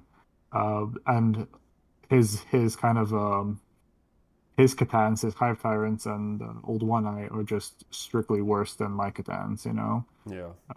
Just straight up there, I'll always win that fight, whether it's at range or in melee, Hmm. between Catan and Hive Tyrant. Um, so I think, yeah, in terms of deployment, I did kind of just what I always do, kind of a Nightbringer here, like Doomstalkers, spread out over the map, kind of get different lines of firing. I wasn't worried too much about them getting shot at because again he didn't have much anti-tank. It was really focused on anti-infantry, so actually started them turn one out in the open if I wanted to overwatch. But more importantly, so that I don't have to move them on turn two to get line of sight and could benefit from that heavy. So with the way they were placed, I had, line of sight through here, through there, and through here without with hitting on threes rather than fours. So that came up was quite relevant in turn two, and I benefited from that a lot. In fact, two of the Doomstalkers, this one and this one, didn't move the whole game just because of how good the firing line was on them that I didn't have to move them. This guy placed them kind of weird. He was kind of like this to be on the Yeah, yeah. objective and see down the line. Yeah, it was just such a good firing angle that I just got hit Yeah, from because them you all could game. you could basically see from here. You Yeah, could like see down here and see up here. yeah, it It's was, nuts. it was perfect for what they want to do, right? Another like kind of defining moment. Let me delete this circle looking sus. Another defining moment in the game was that I put my infiltrators because of smoke and mirrors being the mission rule. I put my squad of wraiths with infiltration just like right here Hmm. in a way that kind of said, um, like you could see me from here. If you wanna put enough firepower there to shoot me and charge me, that's good. I'm gonna pick them up and put them in reserves and smoke and mirrors. And if you don't, then I just dominate the middle of the board for the whole game based off that. Yeah, for sure. So Meat Cook, where can I find your list you use for this tournament? We could post both lists inside of the Discord for you guys to take a look at if you want Yeah. to try running something that I had or that Sam was running as well. So we could post that in the chat right after the game ends. We'll post it. Mm. Yeah, for sure. Right after the stream. Yeah. Yeah, so I basically told him like these rates are here. They're controlling the middle of the board. If you want to shoot them, you have to put a lot of your army because it's all kind of low strength flamers and stuff in line of sight to see them. And if you do Yeah. that, they're going to disappear. And so I think he felt kind of forced to put his army or a big chunk of it in this area to be able to counteract that or to be potentially benefit from a free kill on the rates. Mm-hmm. But after that, I just picked up my rates and put them in reserves with the smoke and mirrors, and that just kind of let me have an open mid board that he had to walk into with these really favorable uh, firing lanes. Yeah. And yeah, I just kind of slowly withered down his hordes, the Doomstalkers. The Nightbringer I brought up to this ruin that vehicles can traverse, and was able to get a turn two charge onto who he had on this objective here. He had I think it was a Hive Tyrant. He ended up drawing like area denial, I think, early turn one, so he brought his Hive Tyrant here to do that. And I got like a 7-inch charge on it and just one shot it. Um, Other than that, this was the first game in a while that my what are they called? Flayed ones, who I infiltrated on this objective, um, were just like they did so much work. He had basically a squad of Hormigons here that he was going to contest me with, and they just completely deleted that squad. They did so much Nice. damage to it. Um, and then in the mid board, I think when out of my Katana was kind of holding that center objective by himself, he just felt like he really had to um, counter strike that and take out the Catan. So he brought another Hive Tyrant and Old One Eye to deal with it. But I just deleted every single monster he sent at it. It was just such a favorable melee phase for him. His Hive Tyrants do good damage against other profiles, but just against the Katana, it wasn't enough with the halving. And even Old One Eye, he just got every combat activation for the whole game. He had 6 monsters in his list, right? Three Hive Tyrants, Old One Eye, and then the Deep Striking guy and Swarmlord. Mm-hmm. And the Nightbringer killed all 6 of them. Just And one by one killed all he six was of like them. throwing them into the Nightbringer to try to kill it, and Yeah, he just like in return I killed killed everything. yeah, exactly. I killed one on my turn two, on my turn. A one in melee on his turn three, one in melee on my turn three, and so on and so forth, just until they were all gone. Like it was just a brutal matchup Nice. for his guys. That's Yeah, and interesting. I have a question for you then, Sam. So, yeah. what? I know the list here. Obviously, he was a bit disadvantaged, but what could he have done differently to try to gain a more favorable position in this game? Hmm. I'm trying. I'm trying. Throw you on the I can actually spot. pull up the. That's okay. I'm looking at the summary here on my phone, Mm-hmm. and it was really just a matter of not getting on primaries enough for him. You know, Mm. the primary was supply drop, and he only scored 15 primaries, so the score was 24 to 73 in my favor. Oh yeah. Okay. Wow. Uh, because he wasn't scoring any secondaries just by the nature of what he drew. Like he drew no prisoners on a turn where my flayed ones were already dead because I traded them early Yeah. there. My rates were still in deep strike, so all that was on the board. I had brought in my second Catan from deep strike, so all that was on the board was two Catans, three Doomstalkers, and swarms that were hiding. Like you can't even shoot them, and like there's nothing on the board that he could feasibly kill. Right. So maybe by redrawing secondaries or Mm. playing that differently. But I think just his list kind of skewed too heavy um in that way. I think maybe just fewer Hive Tyrants. They didn't seem I'm no expert on Tyranids, but they don't seem that good. Mm-hmm. And definitely not a take three of. Mm. Um I think bringing more battle line and more swarms to deal with the because that's what kills the Catan. He'd have more success trying to shoot all those Barbagons at the Catans over and over again than Yeah. the Hive Tyrants would. And in Yeah. fact, the damage I did take was from chip damage from the Barbagons. from like 40 shots coming through, you know? Fair, fair. Yeah. Okay, cool. So hey, a massively solid win for you here at the end of the Yeah. event. So that's great. At least Yeah. it ends on a high And note, and you got for a win sure. on this. And it was definitely like a good feeling win too, because I capped on secondary, and my biggest concern going into the event was before Pariah Nexus, my list wasn't that good at secondary. Like that was the weak point. Mm, It was very good at primary, but not that good at secondary. And then when Pariah Nexus came out, Bear was going to zero C, my deep striking Tombstalker getting legends, and a couple of the changes, like such as advance on the Transcendent Catan no longer being into action. I was like very concerned about secondary, so I made some changes to kind of respond to that. The nice. Locust Heavy Destroyers and the Hexmark, and so capping on secondary in the game felt good in Yeah, terms of it's good. It's always what nice I wanted to when get out. you're effortfully and consciously constructing your list to be able to do something, and then you get to see that come to fruition in an actual live Yeah, match. for It's sure, a good feeling. So for that's sure. awesome. So I had a very similar experience this game as well. I played against another Necron player, and this one was favorably a very solid win. So the final score, I think it was like 79 to 17.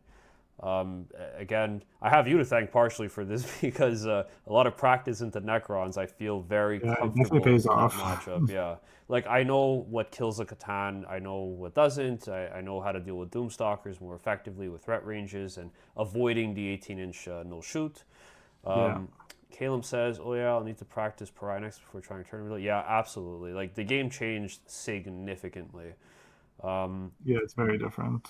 I I mean, mean, like I think you said you're playing Space Marines, so I don't know because I don't play Space Marines, but I feel like for a lot of armies, just the way you approach the game changed.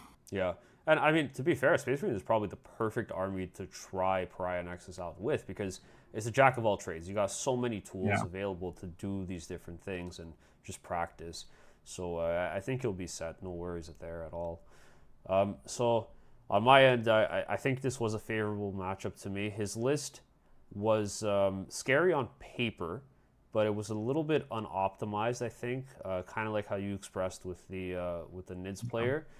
So he was running two Catans. One was the Deceiver, and one was who ended up getting deceived, and then the yeah. second one was the dragon, The Void the Void Dragon. Dragon. Yeah, the Void Dragon. Yeah, and just as a note, because since I'm the channel resident by default, Necrons expert, apparently, um, I think Absolutely. that, like I said, like I've told you before, I think in Canoptek Court, two Catans is probably not good. Like, I think maybe just one is the way you want to be running Canoptek Court.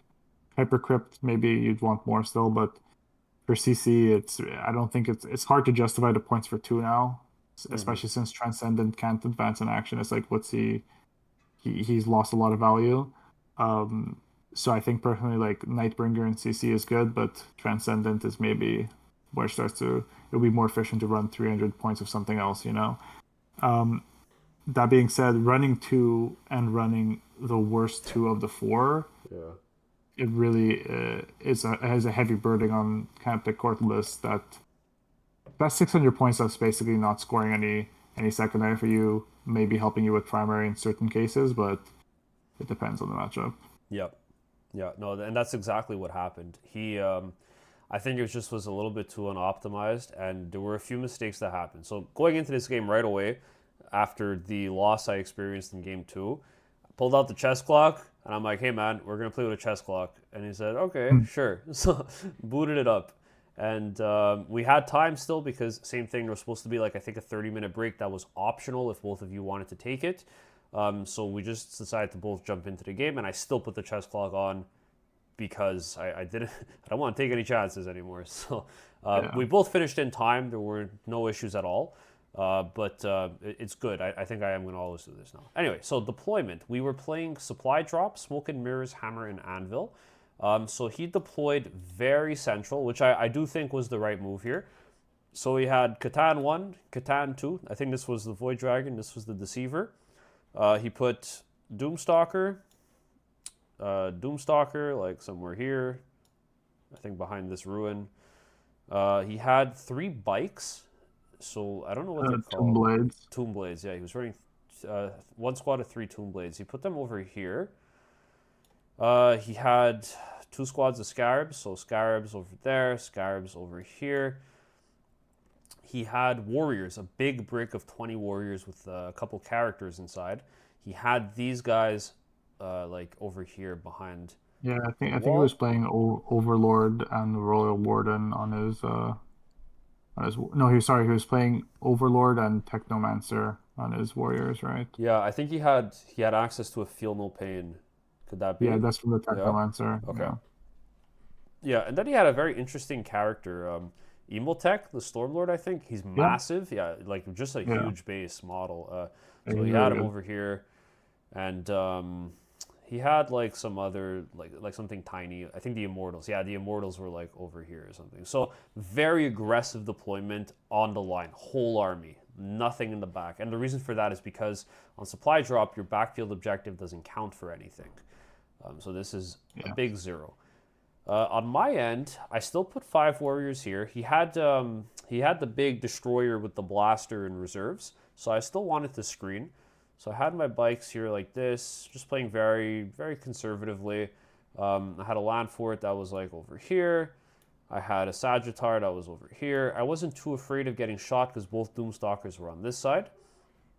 I had another land fort that was like right at the line over here. My Jaegers were over here, like inside this ruin, like hugging the wall.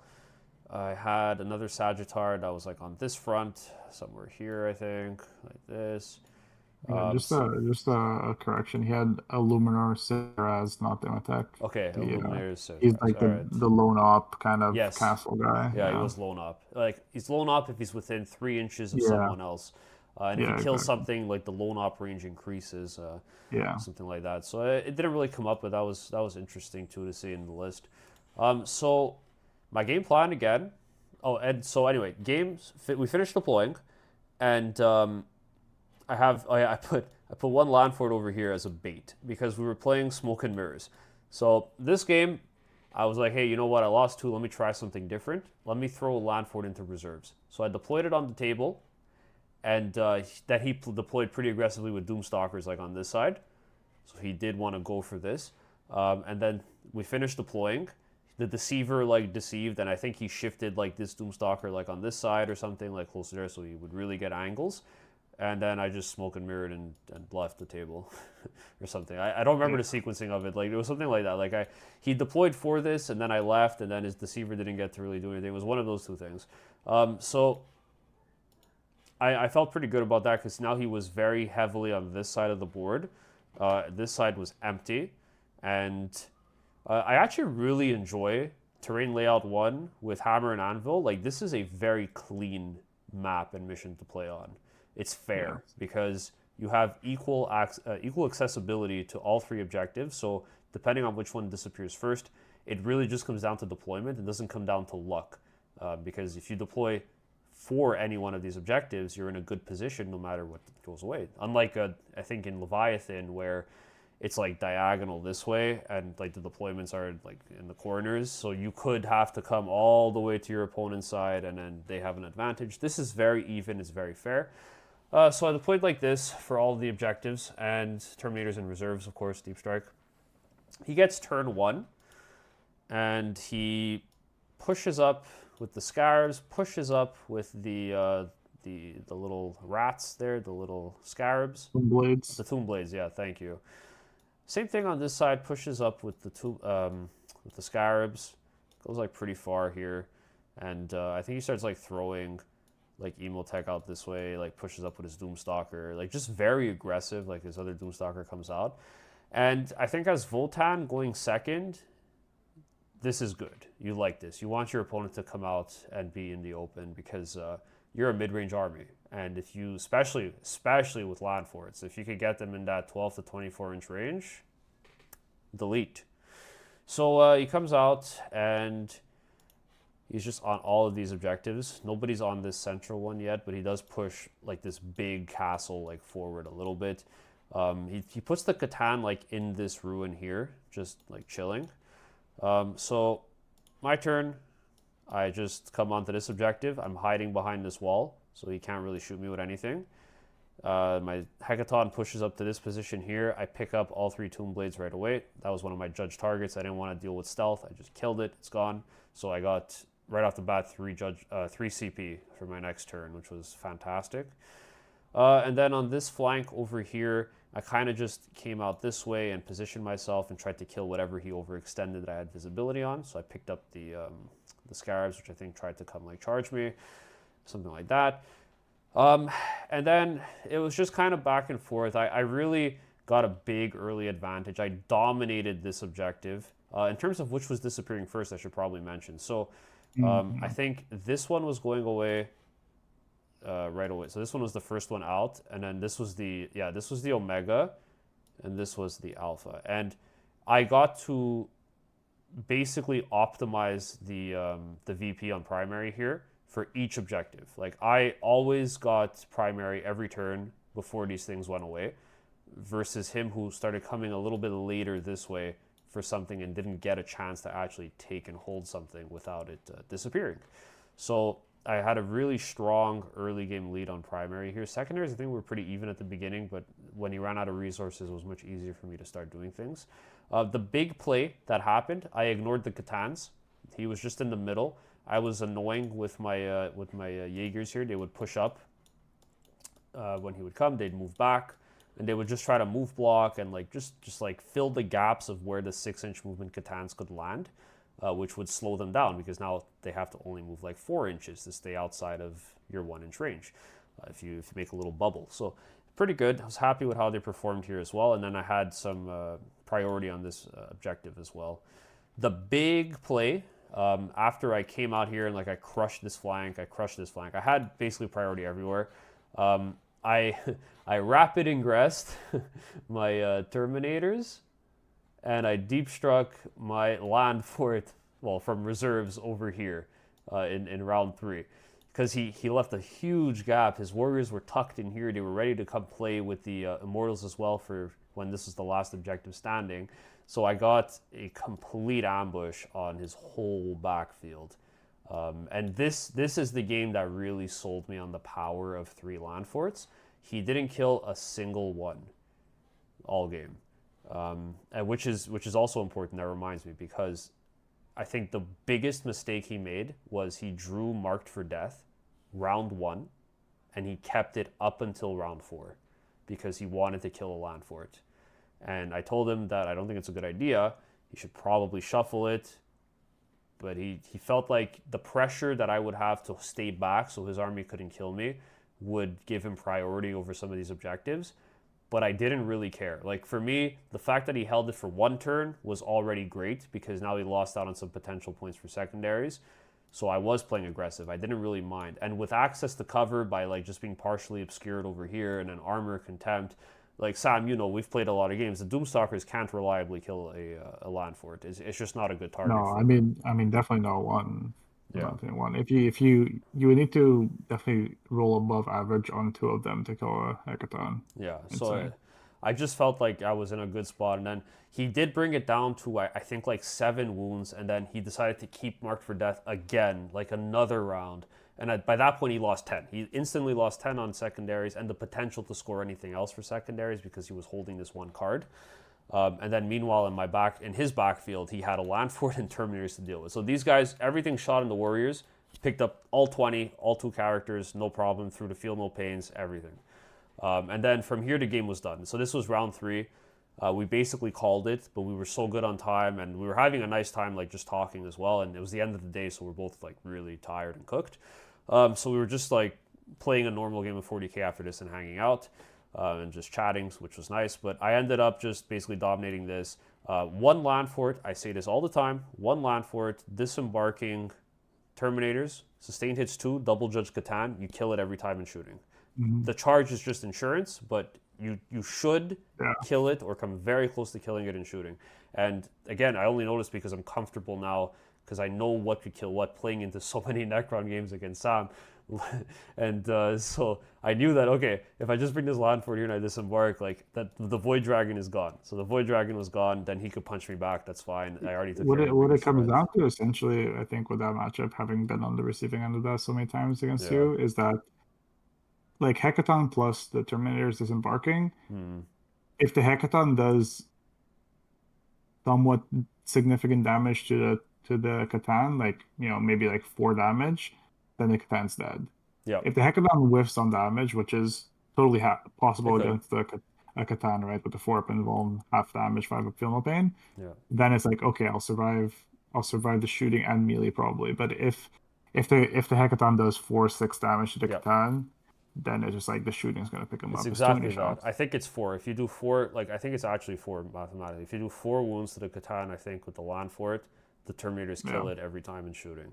yeah, I mean, you could whiff obviously, but like on average. yeah. But like the biggest thing, and like Sam knows this, for me, like the hard counter to the Terminators, of course, is the Doomstalkers. Like if a Doomstalker Hmm. gets line of sight on your Terminators, they can reliably kill like 2, potentially 3 models. Um, Even in Overwatch, like they do a lot of Yeah. damage against the bikes too. So by coming this way, and by him not spreading out his biggest threat to my army, I was able to just dominate one flank and not have to worry about interacting with them. And then here was just tanks basically shooting at vehicles, like vehicles on vehicles the whole game. And then here I was just scoring like a bunch of primaries. So I think that was a big mistake, like just deploying heavily on one side with his 2 biggest threats that are probably going to be used to play into my biggest threats, and then not screening because this was massive. Like, how do you deal with Terminators and a land fort in your home field? Like, you can't stop that. Then you get behind enemy lines, you just cap it right away, engage on all fronts. You like charge something here, you get it. Like, it's good. You can't lose your backfield. But it was a fun game. It was great. It was really nice, and it was cool to see, like you said in your game, like to actually see what, like the reason you designed something in your list come to fruition. This was Hmm. nice to see. Like I know I have the firepower now to deal with most armies, and to dominate on primary, which is what the land forts are pretty good at doing. Yeah. The Lamports are So so good at primary. yeah, so I felt solid with that. Does anybody have any questions? We've been going for an hour 46 now. Does anybody have any questions about game 3 before Sam and I maybe just do a little food for thought about the event as a whole, how we felt our list did, and wrap up the video? Can we get some likes in chat, some hearts maybe? Let's just get the algorithm going. Uh, yeah, there we go. We got some hearts coming through. Thank you, thank you. Very kind of you, very kind. So yeah, if anybody has any questions, feel free to let us know. We'd be happy to stick around and chat about that. Yeah, thank you guys for tuning in. It's new, I think, for both of us to do a live. Yeah. It definitely was, but it's a lot of fun. I really enjoyed it. So Mhm. yeah, let me know if you guys like this. I mean, before we get to the conclusion, let's just talk end game, end of the event. How'd you find your first event, Sam? I really liked it. Like I mentioned, I enjoyed the playing of the competitive games more than like a pickup game for sure. Um, and I liked the challenge, and I felt like I really learned a lot. Especially my first 2 opponents were like they play team events, and they're on the same team actually together. It's Yeah, just so I don't know what level they're at, but they're very good players, and so I really felt like I learned a lot from them. Just also watching how they think about the game and how they make decisions. yeah, Um, I'm happy with my list and my plan, like I said. And most of all, I'm just happy that I'm glad that I played in like kind of the time frame that I wanted. I didn't want to go to time any games, and I didn't want my opponent waiting for me to make decisions. And I think I was able to do that without sacrificing on quality of decisions. In fact, it probably improved the quality of my decision making yeah. That's by huge. kind of giving myself that impetus to say, don't dwell on things too much and stick to your plan, and know where you wanted to move and what you wanted to do from turn one. And that's kind of just how I played those games. Yeah, I think that's Um, beautifully said. It's massive. Like just trusting your instinct and trusting what the game plan is, not doubting yeah, yourself. And sometimes you don't know what the right thing to do is, but you can't freeze. Like you just have to commit to something, and if you mess up, it's not the right thing. You learn from that, and now you say, okay, this didn't work because of this. Now I know not to do that next time. So that's good. I think similarly, I wanted time was a big thing for sure. Like from my tournament recaps, like I don't know if it's my fault or my opponent's time. There's no clock to check, but there were games that timed out. So having a Right. clock and using it, I knew that it was fine. And game one, we had no issues either. So um, I felt like I was pretty good on that as well. Decision making. I wanted to really try out the 3 Landford build. I liked it a lot more than the Sagittar. So sorry, a lot It more seems a than lot the better. Berserkers, yeah, and the Sagittar as well that got Yeah. dropped.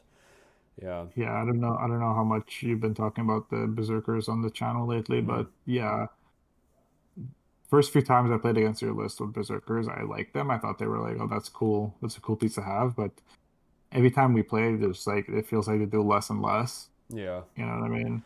They just don't pose any sort of threat anymore. They die super easily. They're Yeah. probably too expensive. I feel like that, honestly, I feel like that unit is kind of cursed by having the mole launcher. Like if that unit was just 5 normal berserkers and costed less, I think it would be better, you know? Yeah, honestly, probably. And like the mole launcher, it does more harm to me than anything else because I get my hopes up that I'm gonna be able to make a Yeah. play off that, and it's just so unreliable. Uh, It I think you've slowed me like twice. And we've played for reference, we've played what, 30 games against each yeah, other. yeah. Necrons into Votann. And yeah, it's succeeded on slowing something down, slowing movement like twice out of those Yeah, 30 yeah, games, you it's know. nuts. Like Caleb says they need a 6+ invul. You know what? I would take it even further. They need to hit on threes. They got to Oh hit yeah, on of course threes, we man. pick up threes. Yeah, of They course. You just can't have a unit that's that fragile hitting on fours. Yeah, It's just bad. And a leader. Like, if yeah, the leader makes them hit on threes, yeah. then we're talking. I'd I be don't see interested them in that. getting a leader though. Probably not. Like, But like it would be cool, like a Slayer, like in AOS they got like the guy with the two yeah, axes. Like that'd be yeah. cool. Like some kind of But it's tech like, cyborg guy. yeah. But it's like, then do you want to be paying, like, what's the leader gonna cost? 50 points? Do you want to be paying, what would that be, 140? I think they're like 90 for the No, they're squad a now. hundred. They're 100. Jesus Christ. Yeah, you'd be paying 150 for like essentially kind of a scoring piece that hmm sometimes does some damage in melee. Like, Yeah, I don't know. I don't think they're terrible. Like they have a place, not in my list, not in my archetype, but they Yeah, no, definitely have a place. right?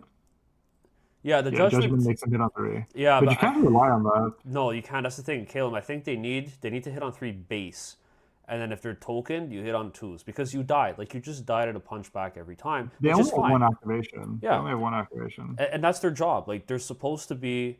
Think about like what was it, eighth or ninth edition with the Death Company Marines. Like every Blood Angel Mhm. list just ran one unit of Death Company Marines, a 5-man unit, and then started a game. You beeline, delete something, die. Like, and I feel like Yeah, that's kind of like what the design should be with them.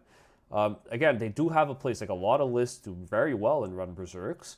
Um, uh, Actually, for Pariah, Votann haven't been having too many top placings, but they do have a place in like a Sagittar spam list. I think that's great. Fits for there like an sure, for MSU. sure. You got to fill the transports. You're not going to get more warriors. And you know Yeah, redundancy, right? Like you have one squad that whiffs, the other squad might do well, might punch up. The potential's there. It's just the reliability isn't, and I think that's the best way to yeah, put it. So yeah, I think I'm very happy with the list. I'm going to be practicing with this for a while. I think the other mhm. thing I would mention is I dropped Grim Demeanor, and I haven't looked back since. I think I it's don't think you fine. need it. Yeah, I don't think you need it. You have the firepower to kill Yeah, things. And honestly, controversial opinion, the Terminators are very unreliable in melee. Like they could do their damage, melee but is their weakest part for yeah, sure. it's just not reliable. Like Yeah, two attacks each, one guy hits on fours, going to threes if they're judged. Like it's just not reliable. no, the shooting, the setup you have, I don't know what the options are for other guns. Mm, There's like a one-shot gun, I yeah, think the you plasma. said. Yeah, Yeah, I think that the grenades plus the lethal hit gun, how you have them set up, the dev is gun. Yeah, the dev wounds gun, yeah. sorry. Like it's so good. Those grenades do so Yeah, much it's to crazy. everything. Yeah, you like I shot that at guard, Yeah, and it's like yeah, yeah. bye bye, like 20 shots, But easy. but like volume of fire is better against elite armies now too. For Like sure. custodes. Yeah, Like I played against custodes recently, and I was like shocked at how bad Doomstalkers are at killing custodes. How much worse yeah, they feel now than they used to. And it's just like everything wants volume of fire now, which I think is why the guy I played round three was playing that style of Tyranids list, mm, but it just wasn't the right kind of volume of fire, I think, at the Catans and Doomstalkers. Um, but yeah, the grenades are just great. I think yeah. that's the way to go. They're always like them and the land forts are MVPs, and it's very simple why. It's because they're the most consistent, the most reliable, and the reason for that is because they have the best BS. They're the least reliant on Yeah, tokens to pop off, but which is good. that's what I wanted to. I almost forgot. Like with the judgment tokens, make them hit on three in terms of berserkers. Like that's not that's not reliable. First of all, because hitting on threes should be like that's like okay. That's not good. You Yeah, know, hitting on twos is good. Hitting on twos is what happens to the berserker, the terminators and yeah. the hackathons with the tokens. But No, the also hackathons would hit on threes still, but it's you get over like threes, you get yeah, a lot of guns, so it makes up for the yeah. volume. Either way, like baseline of hitting on four with the berserkers isn't what they should be doing, Yeah. and also the way at least you played them in your list as like you weren't leaning too heavily on them is that they were kind of playing more on the edges of the board, Mm-hmm. so kind of skirmishing with things that don't have your judgment tokens because those aren't the primary targets. Yeah. Fair. I don't think you could rely on just whatever they have having judgment tokens all the time. Yeah, and like you said it perfectly. Like I was kind of worried going into this that I'd lose the trading piece, but I didn't feel like I needed it. Like in that game against guard, I just threw bodies on the objective, and like it's Yeah, mine. Like what are you gonna do? 10 OC pops out of the Sagittar. It's my objective. You kill my Sagittar, yeah, poop, 10 OC. Like great. So you don't always have to kill. You just need to deny and score, and yeah. sometimes there's ways around that. So I mean yeah, that was in my game too as well against the Gene Stealers. Like just so many bodies with yeah, OC. I think his aberrants have OC too. mm, They're just so hard to move.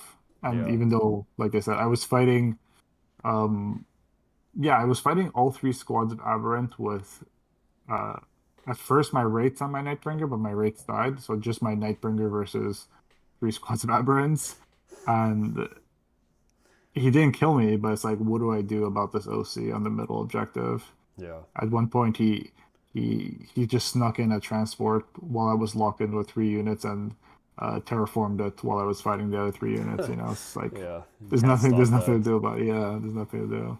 Yeah. Um, Well, it was a fun event overall. So a yeah, big thank you to Card Brawlers for hosting it. It was awesome. It was a good time. It was your first tournament. Glad you had fun too. I was trying to convince you to get mhm, to attend one, so I'm happy you went with me, for sure. Yeah, and you had fun with it too. I hope you guys had fun on the live. Something a little bit different tonight. I just felt like trying something out. Let me know what you think about it in the comments down below on the Discord. I'll post the lists that we had in the Discord as well after the stream ends. So thank you guys so much for watching. Does anybody have any last questions for Samurai before we head out? I'll just give chat a second to catch up. yeah.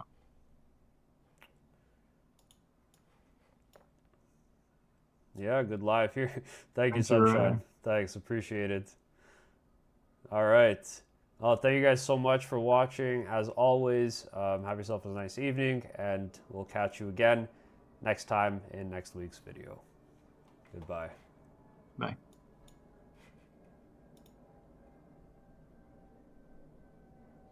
Favorite food to eat.